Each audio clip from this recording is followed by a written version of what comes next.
The courthouse smelled like old paper and broken promises. I sat on the wooden bench outside courtroom 3B, my fingers trembling as they traced the edges of the divorce papers for the 100th time. The hallway echoed with footsteps. Lawyers in expensive shoes, couples avoiding eye contact, lives unraveling in triplicate. Mine was just another file in the stack. Another marriage dissolved before it ever really began. Sign here, initial here, date here. Marcus hadn't even bothered to show up. 3 years of marriage, and he couldn't spare an hour to watch it officially end. His lawyer, a sharp-faced woman with a designer handbag, had handed me the papers with barely concealed impatience.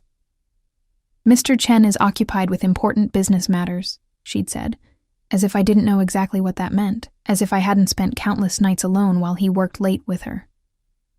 I pressed my palm against my stomach. Still flat. Still hiding the secret I'd discovered just 48 hours ago. 2 pink lines that changed everything and nothing all at once.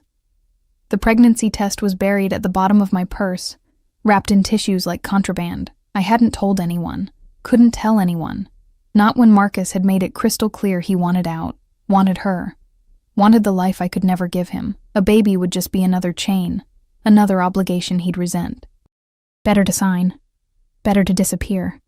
Better to raise this child alone than watch the father wish we didn't exist. "Ms. Rivers?" The bailiff's voice cut through my thoughts. "They're ready for you." I stood on shaking legs, the papers clutched against my chest like a shield. The fluorescent lights overhead flickered, once, twice, casting strange shadows across the marble floor. Somewhere down the hall, a door slammed. A man's voice, low and commanding, spoke in rapid Italian. I caught fragments. Traditore, pagherà, traitor, payment. I didn't speak Italian, but I'd heard enough from the old woman who ran the cafe where I worked. Mrs. Antonelli loved her Sopranos reruns and her whispered gossip about the families that supposedly ran the city's underbelly. The courtroom door opened. The judge's clerk beckoned me inside. I took 3 steps forward and collided with someone, not someone. A wall. A wall of expensive fabric and cold authority that smelled like sandalwood and gunpowder, though later I'd convince myself I imagined that last part. "I'm so sorry." I stumbled backward, the divorce papers scattering across the floor like autumn leaves. "I wasn't looking, Attenta." The word was soft, dangerous. A warning wrapped in silk. I looked up and up and up, into the darkest eyes I'd ever seen. Black coffee. Midnight. The moment before a storm breaks. He was beautiful in the way poisonous things are beautiful. Sharp cheekbones, olive skin, black hair swept back from a face that could have been carved from marble. His suit probably cost more than my yearly rent. Charcoal gray, perfectly tailored, with a subtle sheen that screamed Italian craftsmanship. A silver watch caught the light at his wrist. Expensive, understated, deadly. But it was his stillness that terrified me most. He didn't move like other people, didn't fidget or shift weight, or do any of the 1,000 small movements that make someone human. He simply was, like a predator deciding whether you're worth the hunt. 2 men flanked him, mountains in black suits with earpieces and the kind of alertness that comes from military training or worse. One had his hand inside his jacket, the other was already scanning the hallway, cataloging exits, threats, witnesses. "The papers," the man said, his accent turning the words into something musical and menacing all at once. His gaze dropped to the scattered documents at our feet, and I saw his expression shift. Just a fraction, just enough to notice. "You are divorcing." It wasn't a question. Yes, I dropped to my knees, desperately gathering the papers, not wanting him to see, not wanting anyone to see the proof of my failure written in legal jargon and my husband's careless signature. "I'm sorry. I should have been watching where His hand appeared in my field of vision. Long fingers, a scar across the knuckles, a signet ring with a crest I didn't recognize. "Let me." It was a command dressed as courtesy. He knelt, this man who clearly never knelt for anyone, and began collecting the papers with an efficiency that suggested he'd handled plenty of documents before. Legal ones, binding ones. The kind signed in blood, Our fingers brushed as we both reached for the same page. Lightning. Thunder. Every cliché I'd ever rolled my eyes at in romance novels, except it wasn't romance. It was recognition. The kind that happens when a mouse realizes it's in the presence of a cat. Alessia Rivers, he read from the document, his accent caressing each syllable. And Marcus Chen. Something flickered across his face. Recognition? Anger? It was gone before I could identify it. Your husband has interesting business associates. Ice flooded my veins. I don't know anything about his business. Bean, he stood, offering me the papers with one hand while the other made a subtle gesture to his guards. They melted back 3 steps, close enough to intervene, far enough to offer the illusion of privacy. Better that you don't, Piccola. Better that you sign these papers and forget Marcus Chen ever existed. The way he said my husband's name, soon-to-be ex-husband, made it sound like a curse. I clutched the papers to my chest, very aware of how close he stood, how his presence seemed to fill the hallway, drawing oxygen from the air. The judge is waiting. Is he? Not a question. A statement of utter disinterest in judges or courts or any authority that wasn't him. Behind him, one of his guards murmured something urgent in Italian. The man. I still didn't know his name. Wasn't sure I wanted to. Dismissed it with a flick of his fingers. You work? He asked me. What? For employment. You work somewhere. My mouth felt dry. Cafe Antonelli. On 5th and Morrison. I'm a waitress. Why was I telling him this? Why did it feel like signing a different kind of contract? His lips curved, not quite a smile, more like a wolf showing teeth. Antonelli. See, I know this place. Mrs. Antonelli makes excellent cannoli. He reached into his jacket, both guards tensed, hands moving to concealed weapons, and withdrew a business card. Thick cardstock. Embossed lettering I couldn't read in the dim hallway light. If you need anything, Ms. Rivers. Anything at all. He pressed it into my palm, his fingers lingering just a second too long. Call this number. I don't understand. Why would I? Your husband made enemies, Piccola. His eyes held mine, and I saw something there that might have been pity if men like him were capable of such soft emotions. Those enemies may not know you're divorcing, may not care. A phone number. Capisce? I understood. God help me, I understood. He was telling me I was in danger. That Marcus's business matters had painted a target on anyone associated with him, including his soon-to-be ex-wife. Ms. Rivers? The bailiff appeared in the courtroom doorway, impatient now. The judge really is waiting. When I looked back, the man was already walking away, his guards falling into formation around him like satellites orbiting a dark sun. His footsteps echoed down the marble hallway, measured, unhurried, absolutely certain of his place in the world. I stared at the business card, no name, just a phone number in embossed silver, and beneath it, a symbol, a crowned lion holding a sword.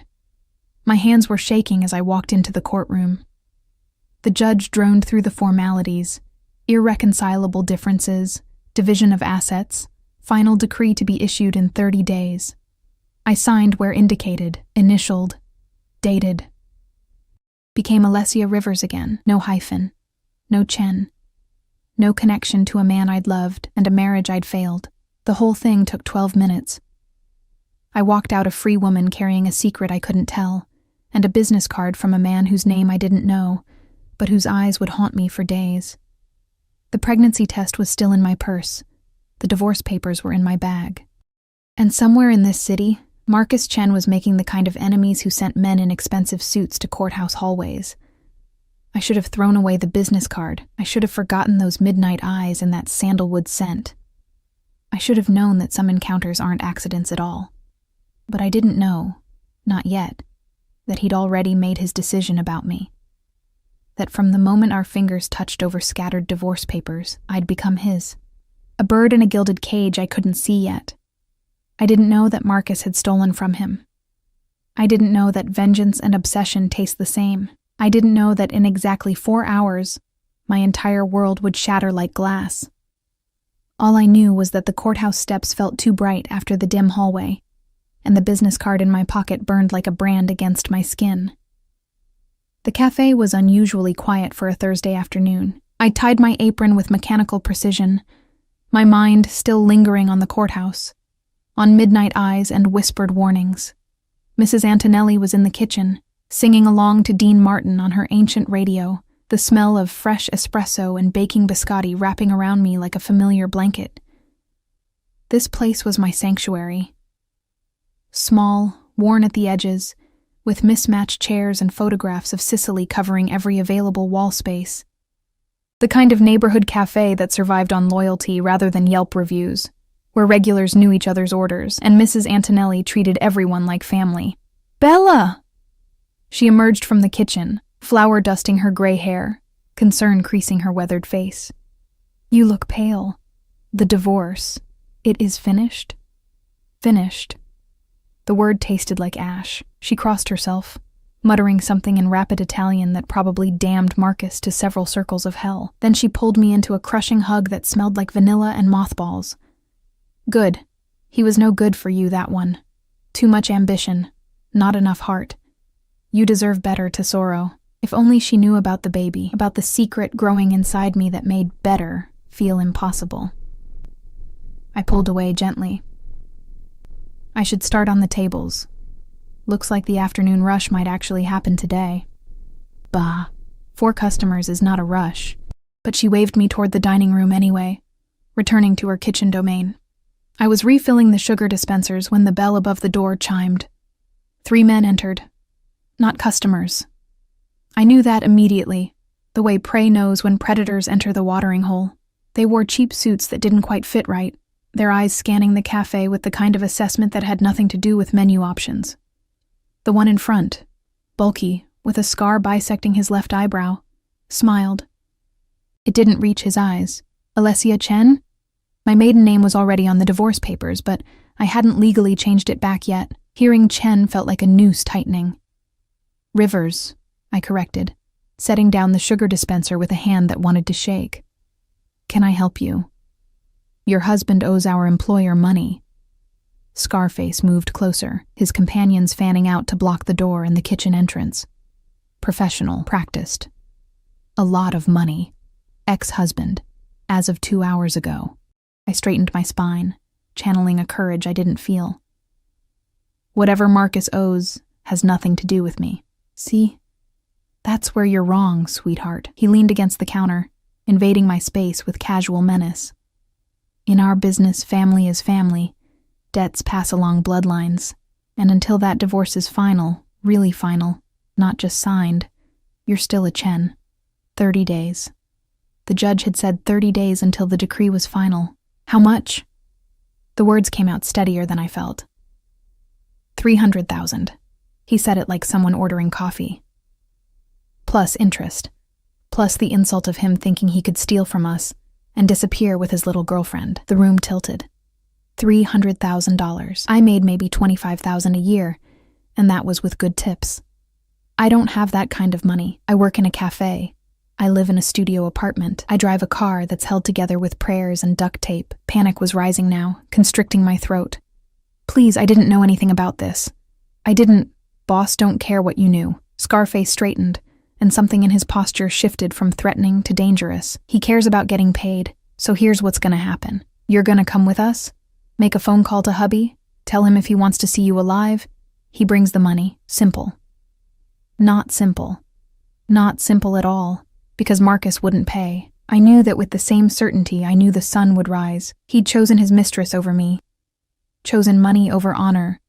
Chosen himself over everything else. Why would he suddenly develop a conscience over my kidnapping? Che cazzo! Mrs. Antonelli's voice rang out from the kitchen doorway, and I'd never been so terrified to see someone I loved. She held a rolling pin like a weapon, her 4'11" frame radiating absolute fury. You get out of my cafe. Out, before I call the police. Mrs. Antonelli, please, I started. Scarface pulled a gun, just like that. Smooth, practiced. The black metal gleaming under the cafe's warm lights. Completely wrong in a place that smelled like cinnamon and coffee. Put down the pin, Nona. We don't want to hurt anyone. Just need to have a conversation with Mrs. Chen here. Time stretched. I could hear my heartbeat, the drip of the espresso machine, Dean Martin crooning about amore. Could feel the pregnancy test in my purse behind the counter, the business card in my apron pocket. If you need anything, Ms. Rivers, anything at all. Okay. My voice sounded far away. Okay, I'll come with you, just don't hurt her. Please. She's just an old woman who makes cannoli. This has nothing to do with her. Alessia, no! Mrs. Antonelli's eyes were wide, terrified. Dio mio, child, don't... It's fine. I untied my apron with shaking hands, the business card transferring to my jeans pocket. I'll talk to them. Clear up the misunderstanding. It'll be fine. It wouldn't be fine. We all knew it. Scarface gestured toward the door with his gun. Smart girl. Let's go. I walked past Mrs. Antonelli, saw tears on her wrinkled cheeks, wanted to hug her one last time but knew they wouldn't let me. Call my sister, I whispered. Tell her I love her. The afternoon sunlight was too bright, too normal. People walked past on the sidewalk. A mother with a stroller, teenagers laughing, a businessman on his phone. None of them noticed the woman being herded into a black SUV with tinted windows. None of them saw the beginning of my nightmare.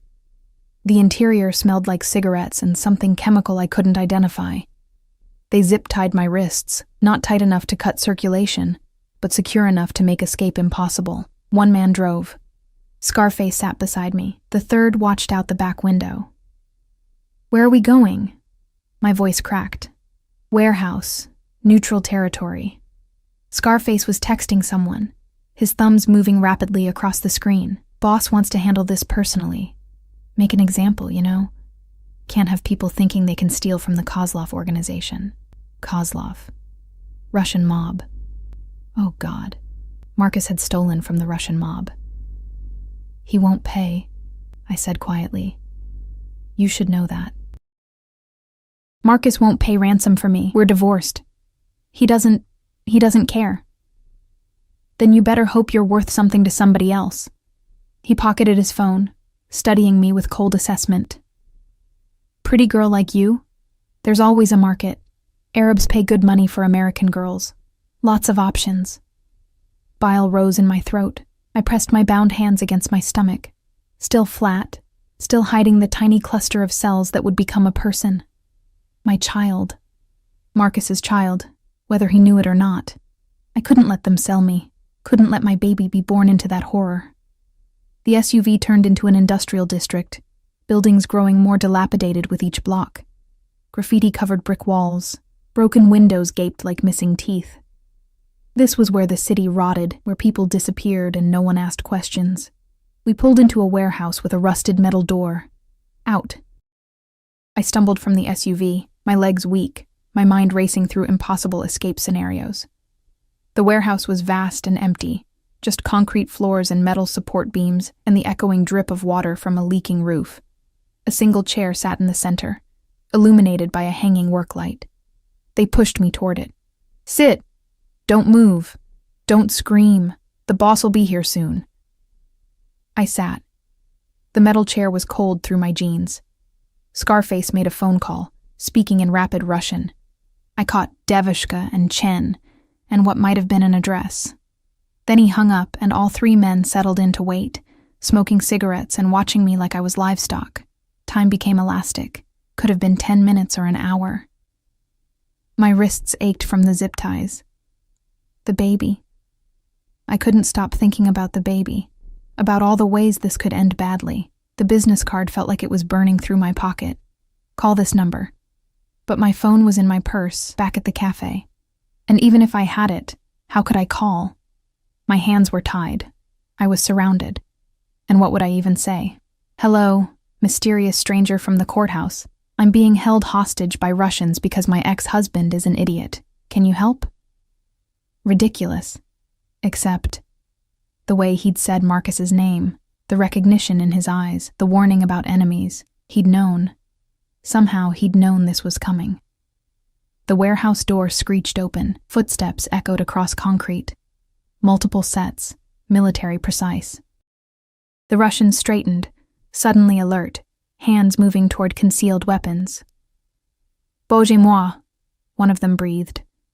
A man emerged from the shadows at the edge of the light. Not the Kozlov boss, him. The man from the courthouse, still in that perfect charcoal suit, still radiating that terrible calm. His guards flanked him, the same 2 from before, plus 4 others I didn't recognize. An army in designer clothing. His eyes found mine across the warehouse, and something passed between us. Recognition. Confirmation. Possession. Gentlemen. His voice carried easily in the vast space, that Italian accent turning English into music. You have something that belongs to me. Scarface stepped forward, confused. This is Kozlov business, signore. The girl is Chen's wife. We have claim... No. The word cracked like a whip.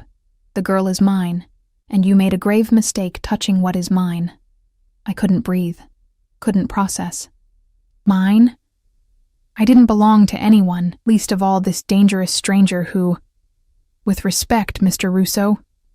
Scarface actually sounded nervous now, and that name, Russo, detonated in my mind like a bomb. Everyone in the city knew the Russo family.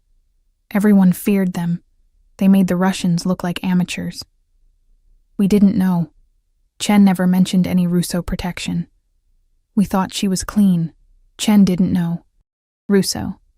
Dante Russo, my mind supplied, because even people who didn't follow mob business knew that name. Moved closer, and his guards moved with him like a synchronized machine. Because I just decided today, this morning, in a courthouse hallway. Capiche? He was lying. Had to be lying. We'd met for 30 seconds, scattered some papers, exchanged maybe 10 sentences, except his eyes said otherwise. His eyes said he'd decided the moment he touched my hand, seen my divorce papers, recognized Marcus's name. His eyes said I'd been his from the beginning, and I just hadn't known it yet. The girl for Chen's debt, one of the other Russians tried. We can negotiate. There is no negotiation. Dante's hand moved, just slightly, just enough, and 8 guns materialized from his guards, all pointed at the 3 Russians. You release her, now. And you tell Kozlov that Marcus Chen is mine to deal with. His debt is paid, by me. Capito? 300,000 will be in Kozlov's account within the hour, plus an additional 200 for the insult of touching my property. He said it so casually, like $500,000 was pocket change. Now, untie her. Scarface looked at his companions, at the guns, at Dante Russo's utterly calm face. Whatever he saw there made the decision. He approached me with a knife. I flinched, couldn't help it, and saw Dante's expression darken to something murderous. Carefully, he said softly. If you harm one hair on her head, I will personally remove every bone in your body. Slowly, the knife sliced through the zip ties. Blood rushed back into my hands, bringing pins and needles and relief. Come here, Piccola. Dante extended his hand, not a request. Never a request with him. I stood on shaking legs, walked across concrete that seemed to stretch forever. Took his hand, warm, steady, branded with that same electric recognition from the courthouse. He pulled me behind him, positioning his body between me and the Russians. One of his guards immediately draped a jacket over my shoulders, expensive cashmere that smelled like sandalwood and safety. If Kozlov has a problem with this arrangement, Dante said, already turning toward the door, he knows where to find me, but tell him to think carefully before he acts. The Russos have been patient with his expansion into our territory. That patience has limits. He walked me out of the warehouse, his hand never leaving mine, his guards forming a protective circle. The sunlight outside felt surreal, too normal after the darkness inside. A different SUV waited, this one black and gleaming, clearly armored, clearly expensive. The door opened like a mouth. Get in, Piccola. His voice was gentle now, coaxing. You're safe. I promise you, you're safe now. I should have run. Should have screamed for help, flagged down a car, done something other than climb into that SUV with a mafia boss and his private army. But my hands were still shaking from the zip ties. My mind was still reeling from guns and threats and the casual discussion of selling me. And his hand was so steady, his presence so utterly certain. I got in. He slid in beside me, and the door closed with a pneumatic hiss that sounded like fate sealing. "Take us home," he told the driver. Then to me, "You need a doctor. Someone to check you over, make sure you're not injured. I'm fine." My voice sounded distant, shocky. They just tied my hands. Nevertheless, he was examining my wrists, his touch surprisingly gentle for someone who'd just threatened to remove bones. "You will see my personal physician, and then we will talk about Marcus Chen and the many ways he has earned his death." The SUV pulled away from the warehouse, from my brief captivity, from the last moment my life was remotely normal. I should have asked where we were going. Should have demanded to be taken home, or to the police, or literally anywhere but home with Dante Russo. But the business card was still in my pocket. The pregnancy test was somewhere back at the cafe. And I had the terrible, sinking feeling that I'd just traded one kind of prison for another. Only this cage was gilded. And the man who owned it was far more dangerous than Russians with guns. "Why?" I finally whispered. "Why did you pay my debt? Why did you claim I was yours? You don't even know me." He looked at me then. Really looked, those midnight eyes seeing things I wanted to hide. "Don't I?" His thumb traced my pulse point, feeling the rabbit-fast beat of my heart. "Your husband stole from me, Piccola. $5 million. And when I find him, and I will find him, I will take everything he values. His money, his life, his freedom." He leaned closer, until I could feel his breath against my cheek. "But you, I'm keeping." Dante Russo's home wasn't a home. It was a fortress disguised as a palazzo. The SUV wound through increasingly exclusive neighborhoods, past mansions with iron gates and security cameras, until we reached an estate that made the others look modest. Stone walls topped with elegant spikes. Guards at the entrance who checked the vehicle's undercarriage with mirrors before waving us through. Manicured gardens that probably required a full-time staff.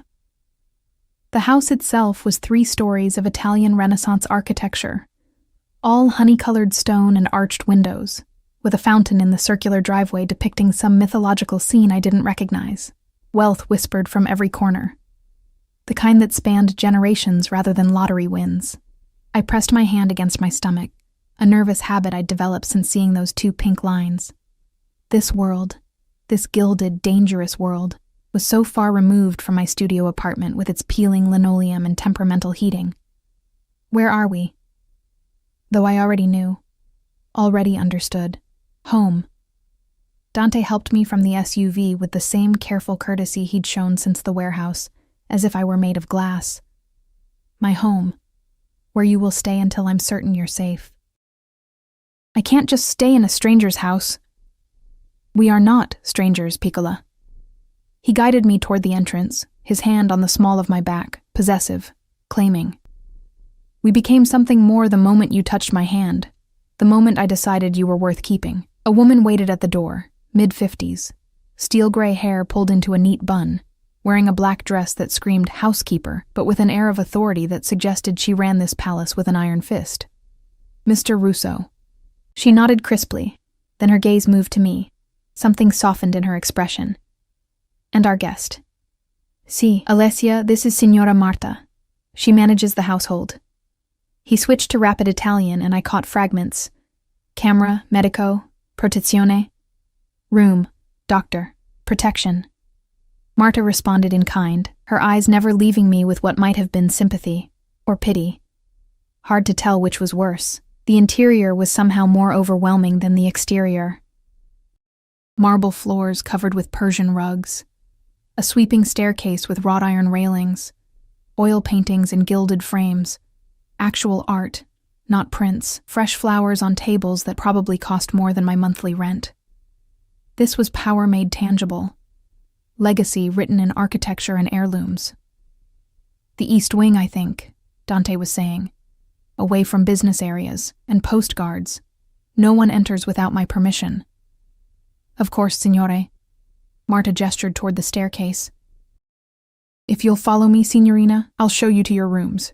Rooms, plural. I looked at Dante, suddenly desperate for some anchor in this surreal situation. What about Marcus? If he finds out I'm here, he won't. Dante's voice carried absolute certainty. And if he did, he would have to go through me. Through my men. Through walls that have stood for 150 years and survived 2 world wars. He touched my cheek. Just briefly. The gesture somehow more intimate than a kiss. You are under my protection now, Piccola. Nothing and no one will harm you. This I swear on my family's name. The Russo name, which apparently meant something, even to Russian mobsters with guns. I followed Marta up the staircase, my legs weak, my mind struggling to process everything that had happened in the past 6 hours. Divorce, courthouse encounter, kidnapping, rescue, and now this. Sanctuary or prison, I couldn't tell which. The east wing was quieter, removed from whatever business Dante conducted in other parts of the house. Marta opened double doors to reveal a suite that belonged in a magazine spread, 4-poster bed with silk sheets, sitting area with a fireplace, French doors opening to a balcony overlooking gardens that stretched toward a distant tree line, an ensuite bathroom with a clawfoot tub and shower that could fit 4 people. Mr. Russo asked that you make yourself comfortable, Marta said, her English accented but clear. There are clothes in the wardrobe, various sizes. We keep them for guests. Toiletries in the bathroom. If you need anything at all, use the phone. She pointed to an antique-looking device on the bedside table. Press 1 for me, 2 for kitchen, 3 for Mr. Russo. Thank you. My voice came out small, lost. She paused in the doorway, studying me with those sharp eyes. He is not a gentleman, our Mr. Russo, but he is honorable in his way. If he says you are protected, you are protected. Capisce? I nodded, not trusting my voice. When she left, I sank onto the bed, so soft I nearly disappeared, and finally let myself shake, really shake. The kind of full-body tremors that come after adrenaline fades and reality sets in. I'd been kidnapped by Russian mobsters because Marcus had stolen money, not just from anyone, but from Dante Russo, $5 million. The number was so absurd it felt fictional. And Dante had paid my ransom, $500,000, just like that. Plus whatever he'd owed the Russians. For me, a waitress he'd met once in a courthouse hallway. You are mine. The words echoed in my head, terrifying and thrilling in equal measure. I pulled out my phone. They'd given me my purse back at some point, though I barely remembered, and saw 17 missed calls, Mrs. Antonelli, my sister Emma, 2 unknown numbers that might have been Marcus, or might have been more threats. I called Emma first. Alessia. She nearly screamed it. Oh my God, where are you? Mrs. Antonelli called hysterical, said men took you, said she tried to stop them, but they had guns. Are you okay? Are you hurt? I'm calling the police right now. Em, slow down. I pressed my fingers to my temple, fighting back tears. I'm okay. I'm safe. I'm somewhere safe. Where? I'm coming to get you. No, too sharp. I softened my tone. No, you can't. It's complicated. Marcus, he got involved with dangerous people, owed them money. They thought I could help them get it, that bastard. Emma's voice turned vicious. I never liked him. Never. And now he's putting you in danger? I'm going to kill him myself. The debt's been paid. Someone paid it for me. I'm staying with him until everything calms down. Not quite a lie. Not quite the truth. Him who? Alessia, you're not making sense. How could I explain Dante Russo to my sister, the kindergarten teacher who thought jaywalking was edgy, who'd never even gotten a speeding ticket? A family friend, the lie tasted wrong, of the Antonellis. He has connections. He's making sure I'm safe while Marcus is dealt with. Dealt with how? I don't know, and I don't want to know. That, at least, was true. Em, I need you to do something for me. Go to my apartment. In the bathroom, under the sink, there's something I need you to get. The pregnancy test. I couldn't leave it there for landlords or police or whoever might search my place. What is it? Just a personal item. Please. And don't look at it. Just bring it to me. I'll text you an address where we can meet. A lie. I had no idea if Dante would let me leave, even to meet my sister. Alessia, you're scaring me. I'm scared too, I whispered. But I'm safe. That's what matters. Just give me a few days to figure this out, okay? We talked for a few more minutes before she reluctantly agreed. When I hung up, I felt more alone than ever. A soft knock interrupted my spiraling thoughts. Signorina? Marta's voice. Dr. Castellano is here. The doctor was a small, neat man with wire-rimmed glasses and the gentle manner of someone used to dealing with trauma victims. He examined me thoroughly, checking my wrists, my vitals, asking questions about pain or dizziness or nausea. That last one made me freeze. Nausea? He repeated, noticing my reaction. You have been experiencing this? Morning sickness. Probably just stress. I see. His expression remained professionally neutral. And when was your last menstrual period? My throat closed. 6 weeks ago, maybe 7. Would you like me to confirm pregnancy? With your permission, of course. I wanted to say no. Wanted to keep the secret a little longer, in this strange liminal space where only I knew. But the doctor was already here, already trusted by Dante. And eventually, everyone would know anyway. Yes, I whispered. Please. The test was quick, clinical. The opposite of the panic-stricken home test I'd taken 2 days ago in my bathroom at 3 a.m.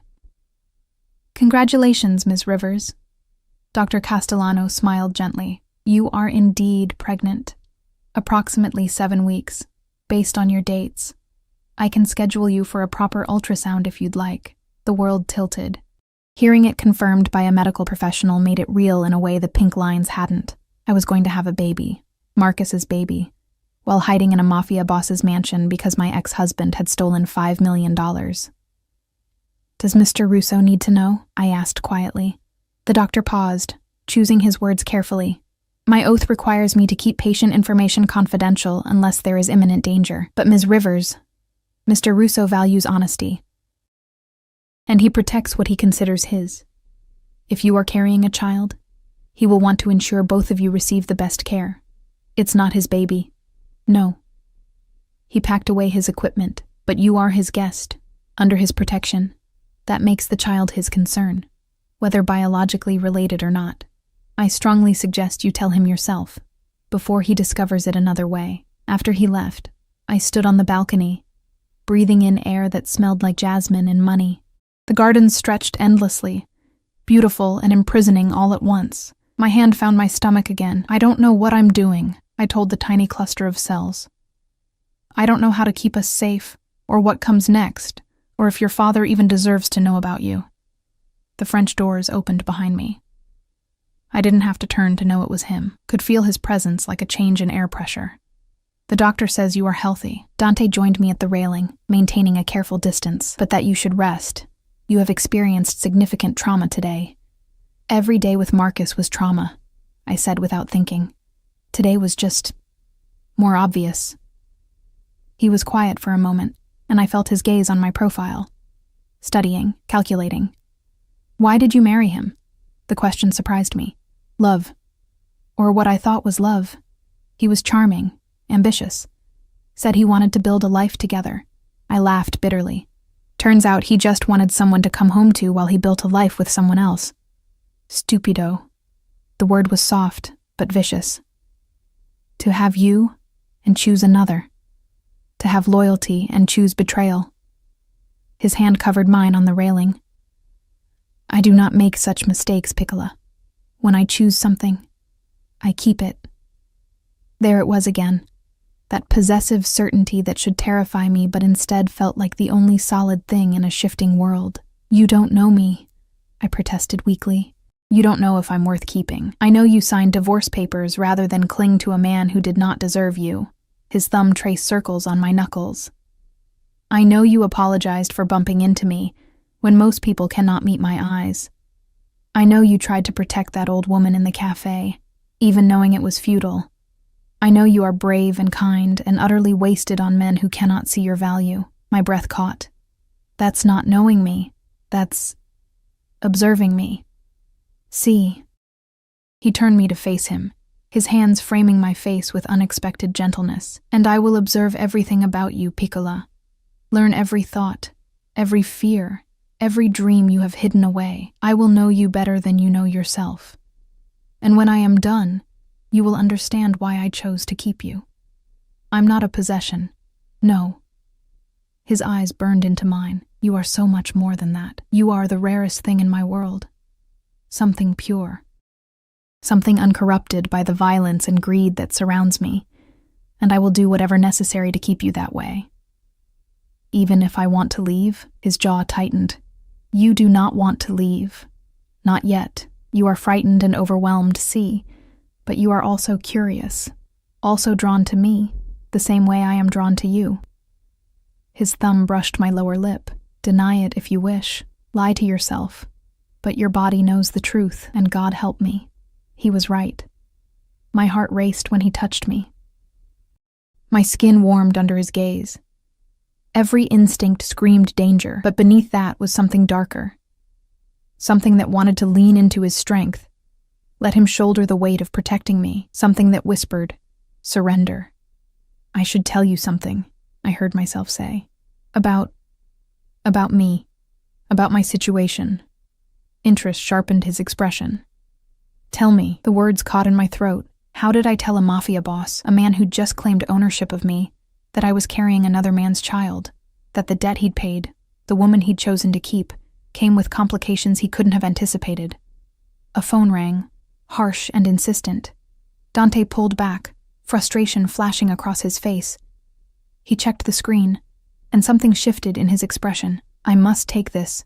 Business that cannot wait." He touched my cheek one last time. "Rest, Piccola. We will talk more at dinner, and you will tell me whatever weighs so heavily on your mind." He left, and I sagged against the railing, heart pounding. Dinner. I had until dinner to figure out how to tell Dante Russo I was pregnant with my ex-husband's baby, the man who'd stolen $5 million from him, the man Dante had promised to destroy. I pressed both hands to my stomach, as if I could protect this tiny secret just a little bit longer. But secrets in this house, in this life, felt impossible to keep, and when Dante discovered the truth, I had no idea if his protection would extend to a child fathered by his enemy, or if I'd just doomed us both. Dinner was served in a dining room that could seat 20 but held only 2. Marta had delivered a dress to my room an hour before, deep emerald silk that fit perfectly, though I had no idea how they'd guessed my size. It draped elegantly, cinched at the waist, and made me look like someone who belonged in this world of crystal chandeliers and ancestral portraits. I didn't belong. The dress was just another beautiful lie. Dante was already seated when I entered, though he stood immediately. Old-world manners from a man who'd threatened to remove someone's bones that afternoon. He'd changed into a black shirt, no tie, the top buttons undone to reveal a glimpse of olive skin and what looked like the edge of a tattoo. Bellissima. His eyes traveled over me with an intensity that made my skin flush. "The dress suits you. It's beautiful. Thank you." I took the seat he held out, hyper-aware of his proximity as he pushed it in. "Though I'm not sure why you have women's clothing in various sizes just lying around." A slight smile. "My mother visits occasionally, my sister. Sometimes business associates bring wives or daughters who need accommodations." He returned to his seat. "And sometimes I rescue women from warehouses and discover I am unprepared for their arrival." Marta appeared with the first course, some kind of soup that smelled divine. Then she vanished like smoke, leaving us alone in the vast room. "This is too much," I said quietly. "The room, the clothes, the doctor, paying my debt. I can't repay you. I work in a cafe. I'll never have that kind of money. I do not want your money, Piccola." He tasted the soup, watching me over the spoon. "Eat. You are too pale." "Then what do you want?" The question came out more forcefully than intended. "You keep saying I'm yours, that you're keeping me, but you haven't explained why. What does that even mean?" He set down his spoon with careful precision. "It means you stay here, under my protection, until Marcus is found and dealt with. It means you do not work at that cafe, where any enemy could find you. It means you accept my guards, my security, my attention, and in return, I ensure your safety. That sounds like a very one-sided arrangement. See, no apology in his voice. It is. Because I am a selfish man who takes what he wants and justifies it however necessary. I wanted you from the moment you touched my hand, Piccola. Everything after that was merely logistics. The honesty was startling. Most men dressed up their possessiveness in pretty words: love, protection, concern. Dante simply stated it as fact. And what I want doesn't matter? What you want matters very much. He leaned forward, intense. Which is why I have not locked you in that beautiful room, though the thought crossed my mind. Why I ask rather than command. Why I let you keep your phone, your contact with the outside world, when every instinct tells me to cut those ties. How generous. The sarcasm tasted bitter. It is, actually. For a man like me. No humor in his expression now. I have taken countries' worth of territory with less negotiation, ended lives with less hesitation. But you? You, I am trying to keep intact. Whole. Because breaking you would defeat the purpose. And what is the purpose? His eyes burned. To keep something good in a world of rot. To possess something pure before it becomes corrupted. To have one thing, just one, that is mine not through violence or fear, but through— He paused, searching for words. Through choice. Eventually. You think I'll choose this? Choose you? I know you will. Absolute certainty. Because I am patient. Because I will show you that safety with me is better than freedom in a world where men like Marcus exist. Where Russian mobsters tie your wrists and discuss selling you like livestock. His voice dropped to something dangerous. Tell me, Piccola, did you feel safe in your studio apartment? In that cafe? Walking alone at night, knowing your ex-husband made enemies who might come for you? I wanted to lie. Wanted to say yes. I'd felt perfectly safe, needed no one. But my hand had already moved to my stomach. That unconscious protective gesture I couldn't seem to stop. His gaze followed the movement, sharpened. You are hurt? The doctor said. I'm fine. I pulled my hand away too quickly. Just nervous habit. You do it often. Touch your stomach. He was studying me now with that predator's focus. When you are stressed or frightened, I noticed in the warehouse, in the car. Just now, when I asked if you felt safe. My heart hammered. I told you it's just a habit. Piccola. He set down his wine glass. I have built an empire on reading people, on seeing what they do not say, and you are hiding something, not a question. A statement. This was it. The moment I'd been dreading since Dr. Castellano confirmed what I already knew. I could lie. Could deflect. Could keep this secret buried a little longer. But Dante was right. He would find out eventually, and finding out I'd lied would be so much worse than hearing the truth now. I'm pregnant. The words fell between us like stones. 7 weeks. It's Marcus's. And before you ask, no, he doesn't know. No one knows except the doctor and now you. Silence stretched. The kind of terrible, heavy silence that precedes storms. Dante's expression had gone completely blank. Not angry, not disgusted, just empty. The mask he probably wore when ordering executions or conducting business that required emotional distance. Pregnant. He repeated the word like he was testing its weight. With Chen's child. Yes. My hands clenched in my lap. I found out 2 days ago. Took the test the night before I signed the divorce papers. I was going to tell him, but then I realized— My voice cracked. He was leaving anyway. For her. A baby would just be another obligation he didn't want. So you hid it. So I hid it, I confirmed. Signed the papers. Decided to raise the baby alone. It's not ideal, but I have my sister, and Mrs. Antonelli, and I'd figure it out somehow. I met his eyes, refusing to look away. And then you paid $500,000 for me. Brought me to your fortress, claimed I was yours. So now I'm telling you, you didn't just acquire me. You acquired a pregnant woman carrying your enemy's child. And if that changes things, if you want me to leave— No. The word cracked like a whip. He stood abruptly, the chair scraping against marble. "You do not leave. Not now, not ever." He circled the table with that predatory grace. Stopping beside my chair, I had to tilt my head back to meet his eyes. "Stand up." My legs obeyed before my brain caught up. His hands framed my face, tilting it up to his. "You carry a child. Chen's child, see, but also yours. Part of you. And that makes the baby mine as well, capiche?" "That doesn't make sense." "It makes perfect sense." His thumb stroked my cheekbones with unexpected gentleness. "You are mine, Piccola. Therefore everything about you is mine. Your safety, your future, your child. All of it falls under my protection now. You can't just claim someone else's baby. Watch me." No arrogance in the statement, just fact. "Marcus Chen forfeited all rights the moment he betrayed you, the moment he stole from me, the moment he made you vulnerable to men who would have hurt you and the child you carry." His voice dropped to something almost tender.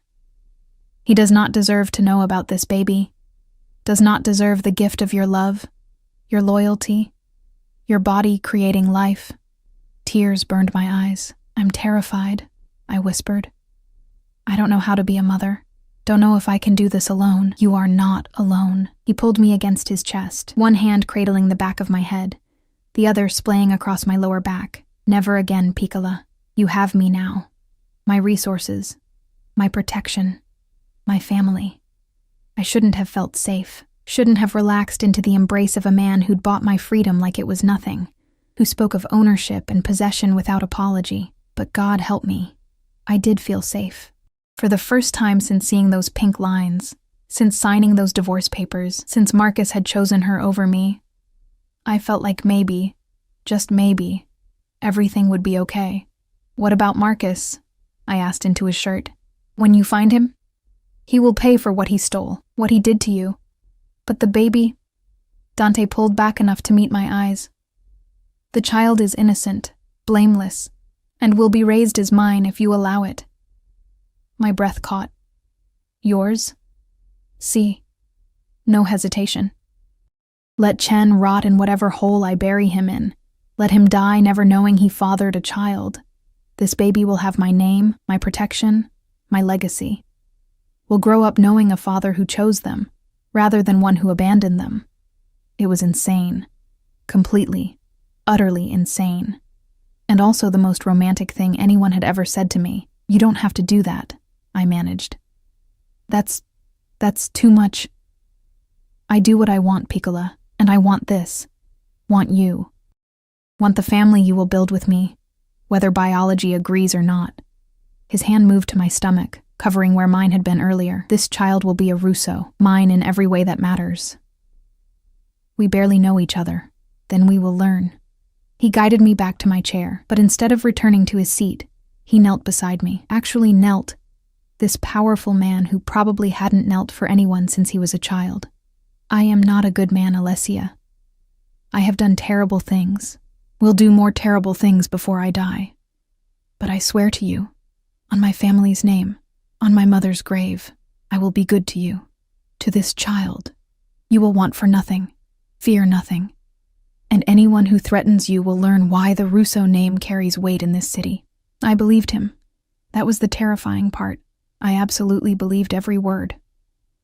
"I need time," I said quietly, "to process all of this. The pregnancy, Marcus, you, everything. It's too much too fast. You have time." He stood, pressed a kiss to my forehead that felt like a brand. "All the time you need, but you take it here, under my roof, where I can keep you safe." We finished dinner in strange silence. Not uncomfortable, but charged with everything unsaid. He asked about the baby, about how I was feeling, if I'd experienced morning sickness or fatigue. Practical questions that felt surreal coming from a mafia boss. After dinner, he walked me back to my room, his hand on the small of my back the entire way. "Sleep well, Piccola." He paused at my door. "If you need anything at all, use the phone. I will come, even at 3 in the morning, especially at 3 in the morning." A slight smile. "Those are the hours when fear speaks loudest, when you most need to know you are not alone." He left before I could respond, disappearing down the hallway with that silent, predatory grace. I closed the door and leaned against it, my emotions a tangled mess. This morning, I'd been Alessia Chen, soon-to-be divorced waitress with a secret pregnancy and no prospects. Tonight, I was Alessia Rivers, protected by one of the most dangerous men in the city, carrying a child he'd claimed as his own, despite no biological connection. My phone buzzed. Emma, got the thing from your apartment. Meet tomorrow? Coffee shop on 5th? I stared at the text. The thing was the pregnancy test, evidence of my secret, now in my sister's possession. Should I tell her about Dante? About where I was really staying? Another text. Also, Marcus called me, looking for you, sounded desperate. Said to tell you he's sorry, needs to talk. I told him to go to hell. Was that okay? Marcus was looking for me, probably because Dante's people were looking for him, and he'd figured out I was somehow involved. Too late. Whatever he wanted to say, whatever apologies he'd crafted, they meant nothing now. I texted back, can't do coffee tomorrow, still lying low. Can you mail the thing to me? I'll send an address. Would Dante let me receive mail, or would that compromise security somehow? I called the number for him, 3 on the bedside phone. He answered on the first ring. What is wrong? Nothing's wrong. My sister has something I need, a personal item. Can she mail it here? Or would that be a security risk? A pause. What item? The pregnancy test, the one I took before the courthouse. I asked her to get it from my apartment. I could hear him moving, a door closing. Yes, she can mail it. But Piccola, why do you need the test? The doctor confirmed. I know. I want to keep it. First evidence of the baby, you know, something to show them someday. The silence on the other end felt warm somehow. You will be a good mother. I hope so. I know so. Rustling sounds like he was settling into a chair. Give your sister this address. I will inform security to expect a package. And Alessia? Yes? Thank you for trusting me with this. With the baby. I know it is not easy. After we hung up, I lay in the enormous bed, staring at the ceiling. 3 days ago, my biggest worry was whether I could afford prenatal vitamins on a waitress salary. Now, I was living in a mansion, protected by armed guards, while a mafia boss who'd known me for less than 12 hours promised to raise my child as his own. My hand found my stomach again. I don't know if I'm making the right choice, I whispered to the tiny life inside me, but for the first time in a long time, I feel like maybe someone actually wants us. Both of us. And that has to count for something. Outside, I heard footsteps in the hallway, guards on patrol, keeping watch through the night. Inside, I felt the first flutter of something that might have been hope, or might have been the beginning of falling for a man as dangerous as he was devoted. Either way, there was no going back now. 3 weeks passed in a strange dream. The mansion became familiar, its routines, its rhythms, the quiet efficiency of Marta and her staff. I learned which hallways led to Dante's office, off limits unless invited, which gardens were safest for morning walks, the East Garden, always with 2 guards trailing discreetly, which meals Dante would actually stop working to attend, dinner always, no matter what crisis demanded his attention. I learned the sound of his footsteps, could distinguish them from his guards, learned the particular quality of silence that meant he was thinking, versus the silence that meant he was dangerous, learned that he drank espresso black, hated mornings, and had a scar across his ribs from a knife fight when he was 17. And he learned me with the same focused intensity he probably applied to hostile takeovers. He knew I liked my coffee with too much cream, that I woke at 3 a.m. with anxiety spiraling, and he'd appear at my door within minutes. Never asked how he knew, just settled into the armchair by my bed and talked until sleep found me again. That I craved citrus and ginger tea, couldn't stand the smell of red meat anymore, and cried at insurance commercials, because the hormones were making me insane. It's normal. Dr. Castellano assured me during my second visit. He came to the house now, another thing Dante had arranged without asking. First trimester emotions are intense, and given your circumstances, some anxiety is expected. My circumstances. Divorced, pregnant, living with a mafia boss while my ex-husband had vanished into whatever hole desperate thieves hide in. Emma had visited twice, escorted by Dante's men to ensure she wasn't followed. She'd been predictably horrified by the mansion, the guards, the entire situation. "Alessia, this is insane," she'd hissed during her first visit, in the garden where we could speak privately. "You're living with a mobster, an actual criminal. What are you thinking?" "I'm thinking he's kept me safer than Marcus ever did," I'd replied quietly. "I'm thinking when I told him about the baby, he didn't run, didn't make excuses, just accepted it, claimed it as his. It's not his baby. I know." I'd pressed my hand to my stomach, 12 weeks now, just starting to show a slight curve. "But he doesn't care. Says the baby is mine, therefore his. And when was the last time someone chose me? Really chose me, knowing all my messy complications?" She'd softened then, seeing something in my face that made her hug me fiercely. "Just be careful. Please. Men like that, they're dangerous." "I know," I'd whispered into her shoulder, but so is being alone. Now, 3 weeks in, I was getting ready for something Dante called family dinner. His mother and sister were visiting from New York, wanted to meet me. The woman he'd claimed so publicly that apparently the entire East Coast underworld knew about it. "You do not have to do this," Dante said, watching me pace his office in the black dress Marta had selected. Simple, elegant, appropriate for meeting the family of a man I wasn't actually dating. "I can make excuses. No." I stopped pacing. "If I'm staying here, if we're doing this, whatever this is, I should meet your family. This," he said carefully, "is you under my protection. You do not owe my mother dinner conversation." But we both knew it was more than that now. The casual touches, his hand on my back, my shoulder, once brushing hair from my face. The way he sought me out between meetings, as if checking I was still real. The night I'd had cramps. Normal, the doctor said, but terrifying. And he'd stayed with me until dawn. His hand on my stomach like he could will the baby to be okay through sheer force of presence. We hadn't kissed. Hadn't crossed that line. But the line was getting thinner every day. "Your mother knows about the baby?" I asked. "See." He stood from his desk, crossing to where I'd stopped by the window. "I do not keep secrets from my family. She knows you are pregnant with another man's child. Knows I have claimed you both anyway. And she's okay with that?" A slight smile. "She thinks I am insane, but she also thinks any woman who can make me this unsettled deserves a chance.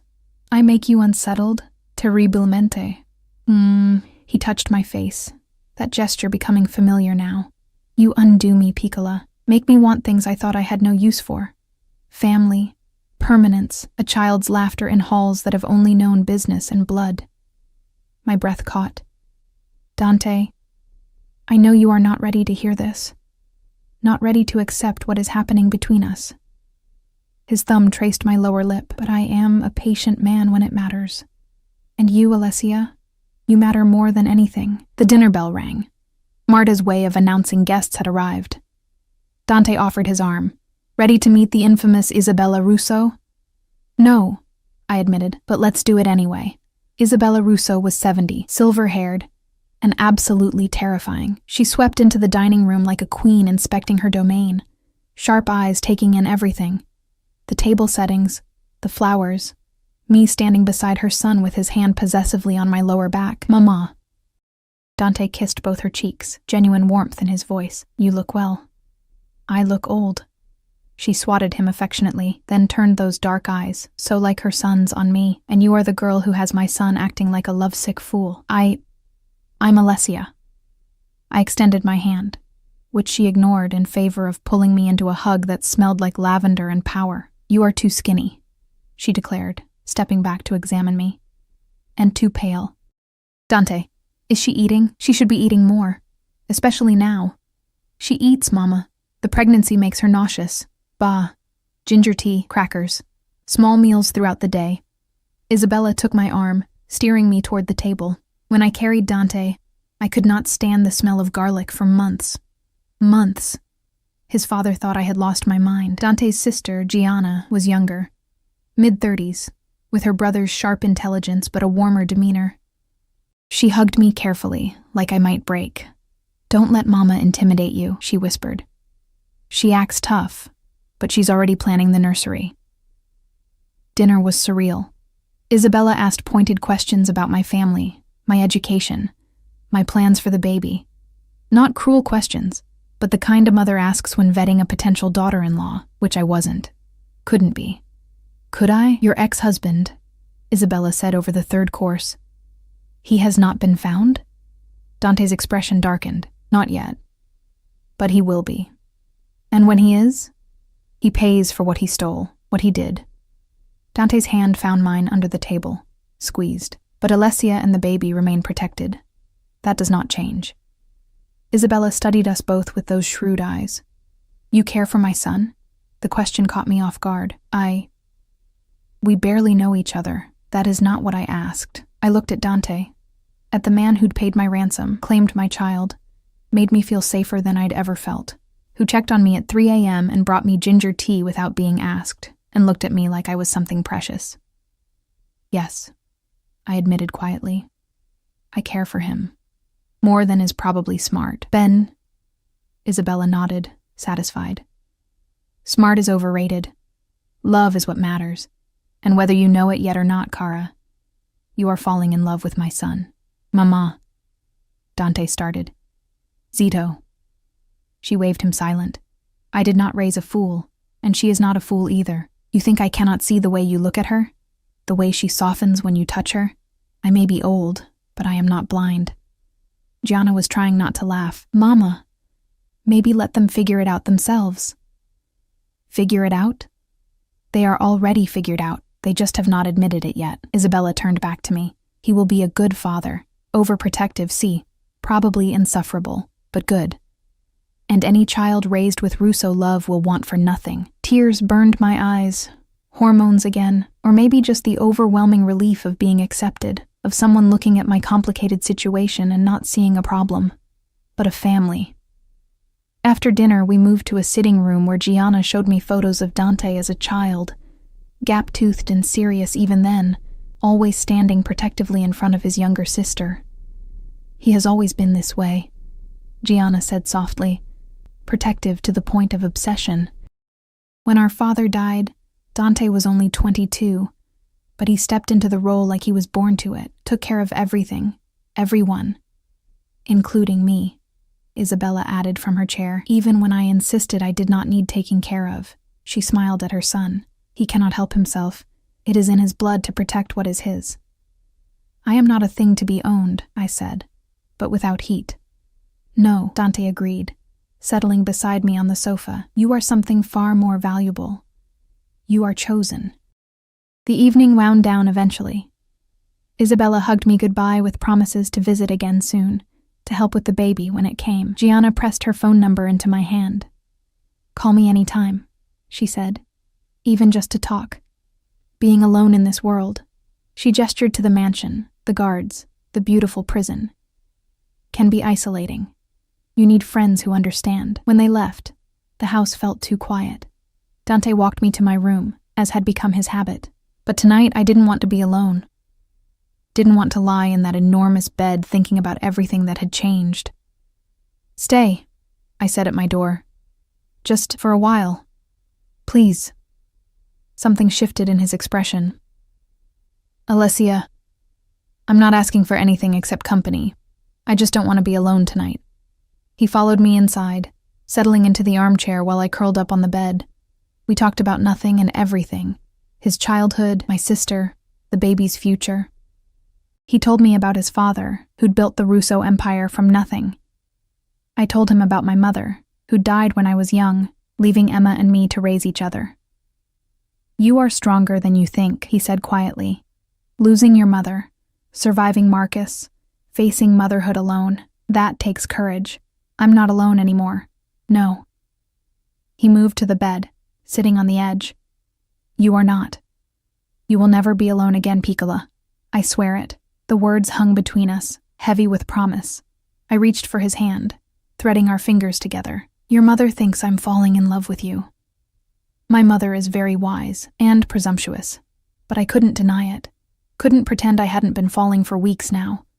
Slowly, inevitably, like water finding its level. This is crazy. We've known each other less than a month. Time is irrelevant. His free hand cupped my face. I knew the moment I saw you in that courthouse. Knew you were meant to be mine. That's not how the world works. It is how my world works. He leaned closer, until I could see flecks of gold in those dark eyes. I take what I want, Alicia, and I have wanted you from the beginning. But I will not take this. His thumb brushed my lips, until you give it freely, until you admit what we both know is true. My heart hammered. And what is that? That you are mine. That this baby is mine. That you do not want to leave this cage I have built for you, because you have realized something important. What? That some cages are not prisons. His forehead touched mine. Some are sanctuaries, and you, Piccola, are finally safe enough to stop running. He was right. God help me, he was right. I'd spent 3 years running, from Marcus's indifference, from my own inadequacy, from the fear that I'd never be enough. And then I'd planned to run further, to raise a baby alone, to pretend I didn't need anyone, to be strong through sheer stubbornness. But here, in this beautiful cage with this dangerous man, I could finally stop, could finally admit I needed someone, that I wanted to be chosen, protected, loved. Kiss me, I whispered. His eyes darkened. Are you certain? I'm terrified, but yes, I'm certain. The kiss was nothing like I expected. Gentle at first, reverent almost, like I was something holy. His lips moved against mine with practiced skill, coaxing rather than demanding, giving me every opportunity to pull away. I didn't pull away. I leaned in, my hands fisting in his shirt, and kissed him back with all the fear and hope and desperate longing I'd been holding inside. He groaned, deepening the kiss, one hand cradling my head while the other splayed across my lower back, drawing me closer, careful of the baby, always so careful. When we finally broke apart, both breathing hard, his eyes burned with possession and something softer. Ti amo, he whispered against my lips. From the moment I saw you, Piccola, I love you. That's impossible. Nothing is impossible when you want it badly enough. He kissed my forehead, my cheeks, my nose, and I want you. This child. The family we will build. Everything. I'm still scared, I admitted. Ben, fear keeps you smart. He pulled me against his chest, and I could hear his heartbeat, steady, strong, alive. But fear with me is different than fear alone. Here, you can be afraid and still be safe, can be vulnerable and still be protected. Capiche? I understood. Finally, I understood. This wasn't about possession or control or the darker things people whispered about men like Dante Russo. This was about a man who'd looked at a broken woman in a courthouse hallway and decided she was worth keeping, worth fighting for, worth loving, complications and all. What about Marcus? I asked. When you find him? He will face justice, my justice. Dante's voice hardened. But you do not need to know the details. Do not need to carry that weight. Will you kill him? A pause. Would it bother you if I did? I thought about Marcus. About 3 years of being invisible, unwanted, second choice. About the baby growing inside me that he'd never know existed. No, I said honestly. He stopped being my concern the moment he chose someone else. Good. Dante kissed my hair. Because he signed his death warrant the moment he put you in danger. Made you vulnerable. And I do not forgive such things. We stayed like that for hours. Talking, kissing, planning a future that seemed impossible but felt inevitable. He told me about the nursery being prepared, the best schools in the city, the trust fund he'd already established for the baby. I told him about my fears, that I'd be a terrible mother, that the baby would somehow sense it wasn't really his, that this happiness was too fragile to last. Nothing is certain in this life, Piccola, he said as dawn crept through the windows, but I can promise you this, I will protect you, provide for you, love you and this child with everything I have, and anyone who threatens that will learn why the Russo name is feared. 2 months later, Marcus Chen's body was found in the river. The news reported it as a mob hit. Debts unpaid, loyalty betrayed. The usual narrative when criminals turned on each other. The investigation would go nowhere, because investigations involving the Russo family always went nowhere. I felt nothing when I heard. No grief, no satisfaction. Just a distant sense of closure. The man who'd fathered my child was gone. And the man who'd chosen to raise my child sat beside me on the couch, his hand on my visible baby bump, talking softly to someone he'd never biologically created but already loved completely. "Your mama is scared," he told my stomach. "Worried about labor, about whether she will be good enough, stupid of fears, because she is already the best mother. Do you know how I know?" "How?" I asked, smiling despite myself. "Because she chose to keep you, even when it would have been easier to end things. Even when she had no support, no resources, no future secured. She chose you. And that, Piccolo, is the purest form of love." The baby kicked. First time I'd felt it clearly, and Dante's face transformed into something like wonder. "Dio mio. Did you feel that?" "Yes." I placed my hand over his. "That's your baby, Dante." Saying hello to their father, he kissed me then, soft and deep and full of promise. "Our baby," he corrected. "Ours, now and always." 6 months after that courthouse encounter, I stood in a nursery painted soft yellow, watching Dante rock our daughter to sleep. Sofia Isabella Russo had arrived 3 weeks early, screaming her displeasure at the world with impressive lung power. She had Marcus's dark hair and my green eyes, but when she looked at Dante, she smiled. A toothless, milk-drunk smile that made this dangerous man melt completely. "She has you wrapped around her tiny finger," I teased from the doorway. "See?" No shame in his voice, and I am perfectly content with this arrangement. He transferred her carefully to the crib, tucking the blanket around her with practiced ease. "Sleep, Principessa. Your mama and I will be right outside." In the hallway, he pulled me into his arms, and I relaxed into his familiar strength. "Are you happy?" he asked quietly. I thought about the question, about everything I'd lost and everything I'd gained, about the life I'd planned versus the life I was living. "I'm terrified," I admitted. "Of motherhood, of this world you live in, of something happening to you or Sophia or this fragile happiness we've built." "That is not an answer, Piccola. But yes." I looked up at him. This man who'd claimed me in a warehouse, protected me in his fortress, loved me despite every logical reason not to. "I'm happy. Improbably, impossibly happy." "Ben." He kissed my forehead. "Because you are mine, Alessia Russo. You and Sophia both. And I protect what is mine with everything I am. Russo." I'd taken his name last month, a quiet courthouse ceremony. Nothing like my first wedding. Just Dante, me, Emma, Isabella, and Gianna, a judge who didn't ask questions and didn't care about the timeline. Alessia Russo. The name of a woman who'd learned that sometimes safety looks like danger, that protection can feel like possession, that the most dangerous men can also be the most devoted fathers, that love doesn't follow rules or timelines or logic. It just is. "Take me to bed," I whispered against his chest. "I want to fall asleep in your arms. Sempre," he promised. "Always. For the rest of our lives, Piccola, you will never sleep alone again." And he kept that promise. Every night for the rest of our lives, I fell asleep in the arms of a man who'd seen me at my most broken and decided I was worth keeping, who'd claimed another man's child as his own without hesitation, who'd built a fortress around our family and dared the world to threaten it. Some would call it a cage. I called it home. And in the end, that made all the difference.